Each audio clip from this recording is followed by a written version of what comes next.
Good day, Deep and Word family. Welcome to our daily Bible study review. Today we are going through chapters 7 through 9 of 2 Samuel. We open up chapter 7 and we see that David is perplexed in his heart.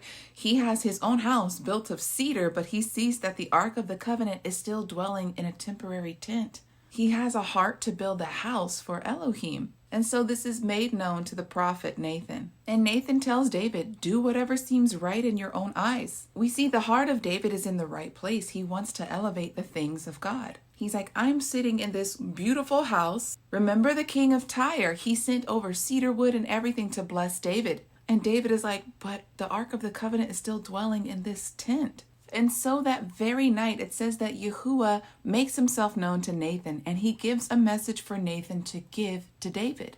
And he tells him this entire time, he goes, have I ever asked you to make a house of cedar for me? He goes, I have not dwelt in a house since I brought my people out of Egypt. Remember, he told them to get inside of the house, put the blood of the lamb over the house. He says, I haven't dwelt in a house since then. He says, I have been moving with my people. He says, shall you build a house for me? He tells him, I will build a house for you.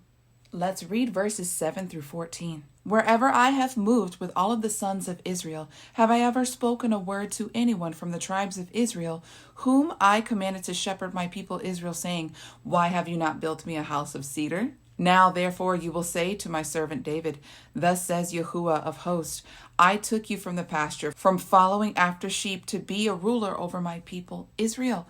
I have been with you wherever you have gone, and I have cut off all of your enemies before you. I will make your name great like the great ones across the land. Moreover, I will appoint a place for my people Israel. I will plant them, and I will dwell in that very place. They will be restless no longer, and the unjust will no longer oppress them. As in former times, ever since the day which I appointed judges over my people Israel, I will give you rest from all of your enemies. Yahuah declares to you that he will instead bring about a house for you. When your days are complete and you lie down with your fathers, I will raise up after you an offspring from your body, and I will establish his rule. He will build a house for my name, and I will establish his royal throne forever. I will be a father to him, and he will be a son to me. Hopefully you understand at this point that you are the dwelling place of Elohim. When our Messiah returns, he is going to do away with these temporary tents, these temporary dwelling places, and he's going to build up a permanent house. Please read 2 Corinthians chapter 5, 1 through 5, so you can see this in fullness. There's a reason why the Holy Spirit dwells inside of us. We are his resting place. After this is made known to David, he is humbled in spirit, and he goes before Yahuah and says this beautiful prayer.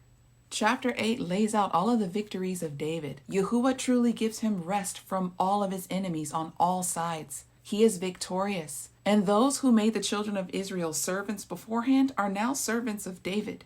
And we also see that he sets up the priesthood, scribes, judges. Look, he's making this kingdom ready. In chapter 9, we see that King David is seeking out to show kindness to any survivors left of the house of Saul. So he tells the servant of the house of Saul, Ziba, that he is to acquire all of the fields that belong to King Saul and get them back, get that territory back from Mephibosheth. And then he also tells him, you and your sons will work the fields for him. Since he's a cripple, he cannot do these things on his own. He says, you will make sure he always has food to eat. And on top of that, he will always have a place at my table to eat. King David is making good on his promise, on his covenant that he made with Jonathan, that he would always be kind, that he would always have a place for him in his house. And so he takes care of Mephibosheth for the rest of his days. Deep and Word family, that's all that I have for you today. Until tomorrow, Yah bless.